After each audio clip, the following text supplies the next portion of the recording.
Fala, jovem senhor, jovem senhora, jovem jovem, tudo certinho? Mais um vídeo aqui do seu canal, o Cinquentão. Hoje, como você já viu ali no título do vídeo, vamos falar sobre a história dos consoles, né? Vamos falar principalmente da história do primeiro console, né? Primeiro criado no mundo. E aí vamos falar, e vamos passar rapidamente pelos consoles aqui no Brasil. Mas o foco primeiro é a gente descobrir qual foi o primeiro console na história. O primeiro de todos. Claro, tivemos um protótipo e depois tivemos o principal, lançado há 49 anos atrás. 49. Só que assim, antes de começarmos o vídeo, deixa eu pedir a sua atenção um minutinho, né? Um minutinho. Esse é o nosso amiguinho, o Anthony. Ele tem AME do tipo 1 e precisa tomar um medicamento que é muito caro. Então é o seguinte, o que você puder ajudar, tá aí o Pix dele, aí no banner, né? Ajude com qualquer valor. Se você não puder ajudar, você então compartilhe esse vídeo para mais pessoas saberem do problema desse nosso amiguinho e que ele precisa tomar esse medicamento, tá bom? Se você não trabalha com Pix, não tem problema, tá? Aqui na descrição do vídeo tem vários canais para você ajudar o Anthony. Você tem depósito bancário, você tem transferência bancária, você tem a vaquinha online, então qualquer valor você pode ajudar, tá bom? Além de tudo, o nosso amigo o Anthony tem uma página no Instagram, então você pode segui-lo por lá e aí ajudar cada vez mais, tá bom? Então tá dado o recado para você, então vamos pro vídeo? Então vamos lá, falando então do primeiro console fabricado no mundo. O primeiro foi o Magnavox Odyssey. Isso mesmo. O Magnavox Odyssey foi simplesmente o primeiro videogame do mundo. O seu lançamento foi no ano de 1972. Então, você já sabe, 49 anos atrás, né? Então é muito tempo mesmo. E o seu sucesso, claro, é algo incontestável. É um dos principais motivos para ele ter esse sucesso é que ele tinha a possibilidade de fazer a integração entre você e o aparelho de TV. Porque antes o que é? O aparelho de TV você não tinha interação nenhuma, né? Você só sentava na frente e assistia, sendo que o aparelho de TV também era uma coisa nova. Então o videogame foi criado para você ter essa interação, né? Entre o ser humano e a televisão. Bacana, né? E olha só, por causa da época, é claro que as limitações eram evidentes. Afinal, ele não era capaz de reproduzir som, ele só tinha a imagem, né? Não tinha som. Então, ele também só era compatível com alguns tamanhos de TV. Nem toda a TV conseguia se adaptar às imagens, né, que ele transmitia. Além disso, a biblioteca de jogos era outra questão, visto que ele tinha só 27 jogos.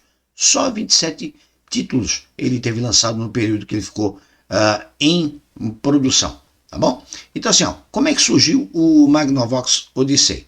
No ano de 1966, o Ralph Bauer começou a buscar isso, a interação entre o ser humano, o usuário, né, e o aparelho de televisão. Então ele criou o primeiro, né, que foi o protótipo, que era a caixa marrom, ou a Brown Box, né? Foi o primeiro protótipo que ganhou uma forma, né, mas isso só 2 anos depois. Ele começou em 66, a Brown Box só surgiu em 1968. E os responsáveis, né, por esse grande passo para a época foram o Ralph Bauer, né, o William Harrison e o William Hirsch. Juntos, eles tiveram a ideia e a criação do console e decidiram levar essa ideia para diversos fabricantes, né? E bateram portas e portas e portas, ninguém aceitava, ninguém queria, que achava que era uma maluquice fazer isso de fazer a interação do ser humano com a TV. Como isso, né? Então, quem acabou mesmo comprando essa ideia foi a subsidiária da Philips, que era a Magnavox, que era uma empresa da Philips, né? E foi a partir daí que a fabricação do primeiro videogame do mundo se tornou uma grande realidade. E aí, o Magnavox Odyssey foi finalmente anunciado para o mercado em meados de 1972. E, para você ter uma ideia, em apenas 6 meses, o console atingiu 100 mil vendas. Bem, você pode pensar assim, poxa, mas 100 mil vendas não é nada, né? Hoje em dia você anuncia um console Ele é vendido em poucas horas, milhões de consoles, né? Mas para a época, isso há 49 anos atrás, era muita coisa mesmo. E era um mercado desconhecido, né? Como era o primeiro console, ninguém sabia o que era isso, tanto que quando foi lançado foi uma verdadeira revolução, revolução mesmo. Só que ele tinha alguns probleminhas. Como eu falei anteriormente, ele não tinha som. Já era um grande problema, né? Só que, pelo menos a imagem já era aquela coisa. Outra coisa, ele só tinha compatibilidade com os aparelhos da marca, os televisores da Magnavox e da Philips. Senão, ele não funcionava. Era uma coisa meia estranha, né? Só que aí, para você ter uma ideia, no início, o investimento para ele, né, para o primeiro videogame, tinha um custo de US$ 100. Parece pouco, mas para a época não era. Para você converter o valor para hoje em dia, daria em torno aí de US$ 626, ou, se você converter para real, mais de R$ 3.500. Era só para fazer a primeira. Isso foi o investimento inicial, né, para fazer o primeiro console. US$ 100, né, porque hoje em dia não é nada, né? Mas se você converter, daria US$ 626 hoje em dia, né? Ou mais de R$ 3.500 em valores atuais, né? Vale ainda reforçar que o Magnavox Odyssey não era capaz de reproduzir sons. E vale reforçar que o Magnavox ele não tinha um visual assim muito complexo e também não era colorido, ele era preto e branco. E outro detalhe muito importante é que o jogador precisava colocar um filtro plástico, né? Uma tela plástica na frente do televisor, né? Que era, claro, fornecido junto com o videogame, bem na frente da televisão, para o pessoal poder visualizar os cenários, né? As linhas, o contorno e tal. Então, o que fazia, na verdade, todo o cenário do videogame era essa tela plástica com os risquinhos desenhados e tal. Era uma coisa bem primitiva. Só que, claro, isso você considerando 49 anos atrás, era uma revolução, né? Então esse foi o primeiro videogame fabricado no mundo, o Magnavox Odyssey. Aí, pulando um pouco, vindo até o Brasil, nós tivemos um videogame aqui no Brasil, que era um videogame nacional, né? Que era o Telejogo, que era fabricado pela Philco. Isso mesmo, pela Philco. E só que assim, ó, você vai dar uma olhadinha, vai ver, tem a foto aí do Telejogo, você vai ver que tem a marca de Philco e do lado a marca Ford do lado. Aí você, ué, a marca Ford é a Ford de veículos, Ford de carros, a Ford americana. Por quê? Nessa época, a Ford tinha adquirido, né, ela comprou a Philco.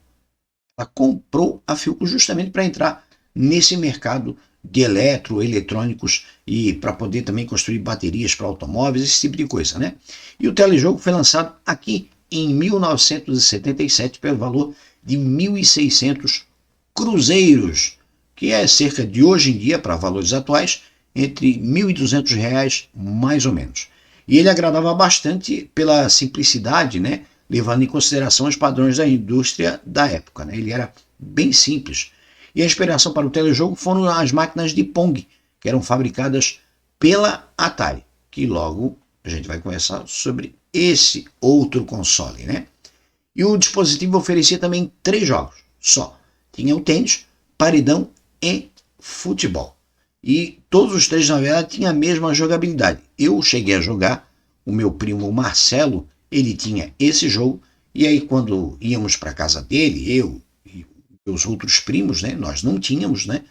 Chegava lá, a gente deixava ele maluco para ligar o telejogo para a gente poder jogar. E o jogo era basicamente 2 barrinhas, né, com a bolinha no meio, e aí um jogador puxava a bolinha para mim, batia, aí vinha, batia e tal. Basicamente os 3 jogos eram iguais, né, não tinha muita diferença. E só que isso para a época, né, foi um avanço maluco, né? Foi muito. Cara, você não tem noção do que foi a loucura quando apareceu esse jogo o Brasil. E aí ele ficou até 1979, né? E aí em 79 veio o Telejogo 2. E aí ele era basicamente o mesmo console, né? Mistura, ele era um misto de madeira com metal e tal, só que ele já tinha, porque o primeiro telejogo você colocava no seu colo ou colocava numa mesinha na sua frente e cada jogador tinha o próprio botão no próprio aparelho, né? O próprio controle, né? E aí em 79 já veio o telejogo, daí veio já com o joystick, né? O controle separado para cada jogador. Então o aparelho podia ficar um pouco mais na frente e você um pouco mais recuado, segurando o aparelho. Era bem tosco, né? Você olhando hoje em dia, se você analisar hoje em dia, era bem tosco, só que para a época, para a nossa época, foi uma revolução. E claro, nesse interim, em 1983, chegou aqui no Brasil o Atari 2600. Esse é um nome muito forte, né? Era um nome muito forte na época. Assim que chegou, não eram muitas pessoas que podiam comprar, porque era muito caro. O Atari, você está vendo aí as imagens dele, né? Ele tinha 101 jogos, se não me engano. E quem não lembra de River Raid, e Enduro, que era um joguinho de carrinho, né? E assim, você analisando as imagens dele, hoje ele é tosco? É. Só que para a época, em vista do telejogo, ele era uma evolução enorme, né? Enorme. Muito grande em vista do jogo que a gente estava acostumado a ver, o telejogo, que era só aquelas bainhas e bolinha e mais nada, né? E aí, depois, mais tarde, vieram também aqueles jogos de cartucho, sabe? O primeiro que apareceu, o primeiro e na verdade o mais famoso, foi o Nintendo, né? O Nintendo foi a febre no Brasil, porque era um console que não era comparavelmente, né, com o Atari da época e o Nintendo, ele não era um aparelho tão caro. Também naquela época tínhamos aberto mais as linhas de crédito, né? Então você poderia comprar um aparelho desse em 12 vezes, 24 vezes, então ficou mais fácil para as pessoas adquirirem, né? Então, quem não lembra, né? Você não lembra de passar a mão a ligar o seu Nintendo, pegar a fita, ligar, ele não ligar o joguinho, você tirar, assoprar a fita, botar, fazer mandinga, fazer macumba, aquela coisa toda, e aí voltava a funcionar do nada. E era aquela loucura, né? Mas foi um console muito famoso aqui no Brasil, o Nintendo. E aí vieram assim, em 85 ele foi lançado o 8 bits, né? Que foi o primeiro, um cachopão grandão, muito feio até por sinal. Mas era para nós, era tudo de bom. Aí em 89 veio o Game Boy, que era um Nintendo de mão, né?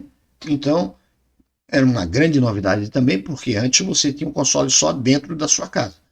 A partir do Game Boy, você começou a levar com você o jogo. E aí, você via muito isso em consultórios e tal, a criançada às vezes ali com Game Boy. Claro, não todos, porque como eu falei, na época era muito caro aqui no Brasil. Aí depois veio o mais famoso da Nintendo, que foi o Super Nintendo, em 1991. Em 91 veio o Super Nintendo, e esse aí já é um preço um pouco menor, aí a aquisição ficou mais fácil, e aí mais casas puderam ter o nosso famoso Nintendo.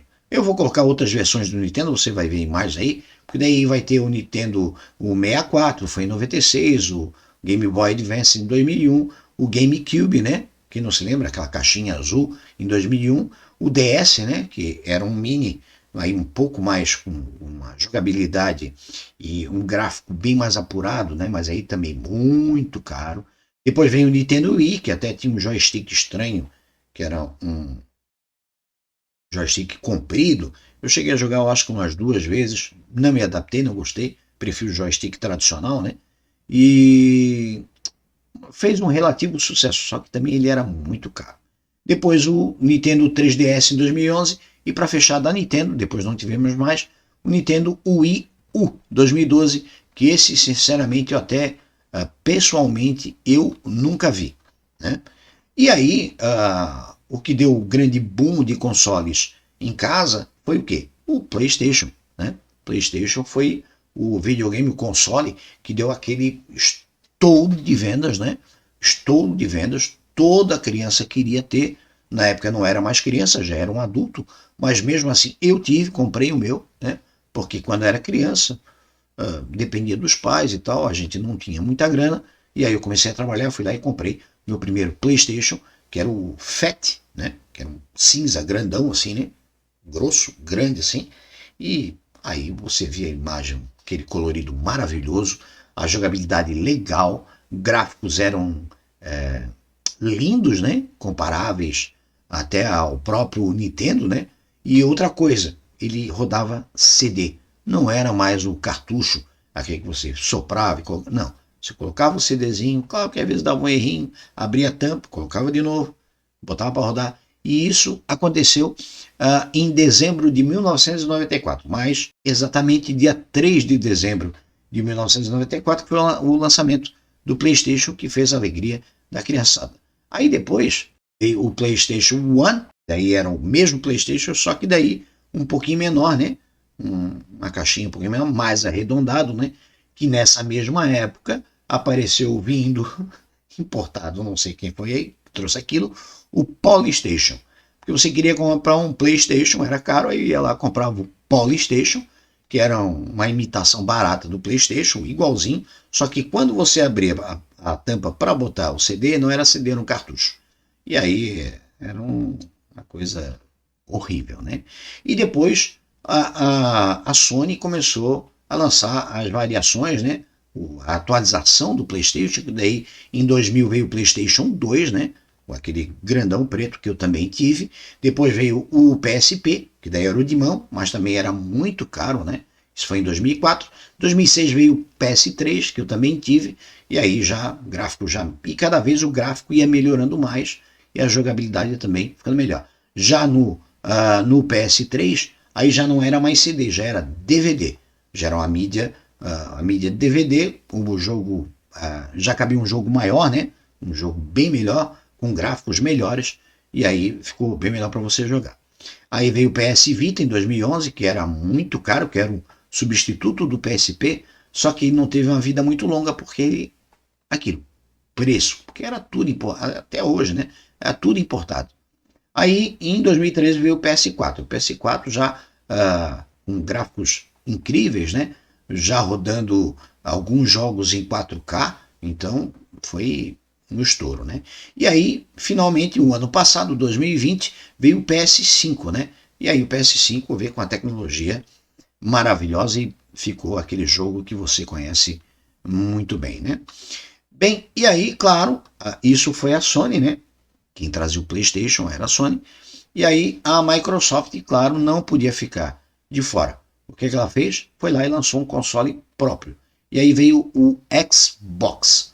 O Xbox, que era da Microsoft, também com a tecnologia de CD, muito bom, gráficos muito bons. E isso foi em 2001, né? E, claro, concorrendo, batendo de frente com o PlayStation, né? E aí, em 2005, a Microsoft lança o Xbox 360, que daí é uma versão melhorada do Xbox normal, do Fat, né?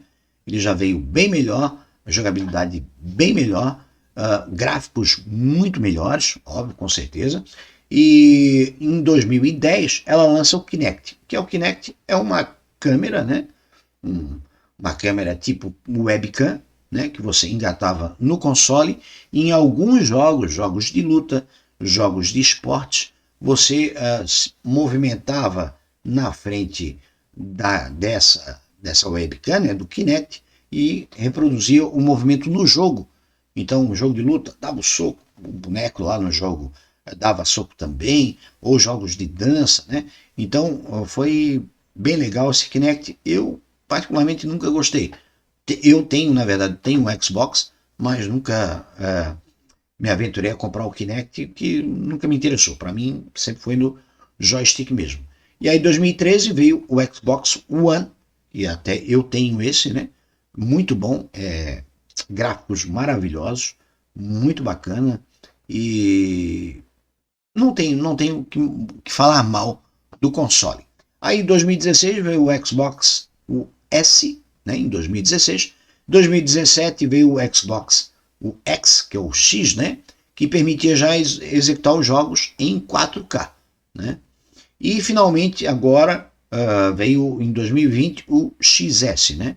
Que até tem imagem aí, ele é meio mais quadradão e tal, porque ele dava muito problema de aquecimento, né? Até o meu é o One, ele ainda aquece um pouco. Tanto que até eu tenho cooler de computador nele, né? Externo, para refrigerar um pouco mais, porque se você deixar ele aquece muito e aquece legal, aquece valendo, né? A vantagem que eu vejo do Xbox para o PlayStation é que ele tem retrocompatibilidade. O que é isso? Você tem um PlayStation normal, né? Eu tenho o PlayStation 3, vamos supor. Mas eu ainda tenho o meu PlayStation normal, o meu PlayStation 2 ali guardados. Vou pegar os jogos dele e jogar no meu PlayStation 3. Não dá, né? Ele não aceita. Tem que ser a mídia própria para ele, né? Para o PlayStation 3, né? A Xbox, a Microsoft, fez esse lance de retrocompatibilidade que foi muito bom. O que acontece? Eu tenho o Xbox One, eu tenho jogos do Xbox 360 que rodam no Xbox One e assim sucessivamente. Então, você tem essa vantagem, essa facilidade de ter a mídia de outro jogo mais antigo e poder rodar no seu mais novo, né? Não só a mídia, mas também até a mídia digital. Então, é uma vantagem extraordinária. Bem, dei uma passada rápida pelos consoles aqui no Brasil, né? O nosso foco maior era o primeiro, né? O primeiro console, né? O Magnavox Odyssey. Você viu as imagens aí? Era bem estranho, mas imagine isso em 1972, né? Claro que a gente também não pode deixar de citar lá o protótipo, né? Aquele protótipo lá de 1966, que daí terminaram em 68, né? Aquela caixa marrom horrível, você tá vendo imagens aí, era feio, só que, cara, para a época, imaginou a interação que foi, né? O Brown Box, quer dizer, e assim, eu não falei, tivemos mais consoles aqui no Brasil, tivemos todos importados, sim, só que não tiveram a mesma relevância, né? Tivemos até que saiu, se não me engano, alguns meses antes que o PlayStation, foi o Dreamcast da Sega, que também rodava CD, também tinha um gráfico muito bacana, tal, só que era muito, o valor era, vamos supor, o PlayStation, valores, né? Assim, vamos jogar. O PlayStation era R$1.000, o Dreamcast eram 3.000, então poucas pessoas tiveram. Tá bom? Então, vamos terminando esse vídeo aqui. Eu agradeço desde já. Não esqueça, inscreva-se no canal, compartilhe, deixe o seu like e ative o sininho para novas notificações. Toda vez que sair um vídeo novo aqui de 50, você vai lá e assiste, tá bom? Então, eu fico muito grato pela sua atenção. A gente se vê numa próxima ocasião, um próximo vídeo. Lembrando, tem live toda segunda, quarta e sexta-feira, às 8 da noite, tá bom? Então a gente se vê numa próxima ocasião. Tô indo embora. Tchau. Fui.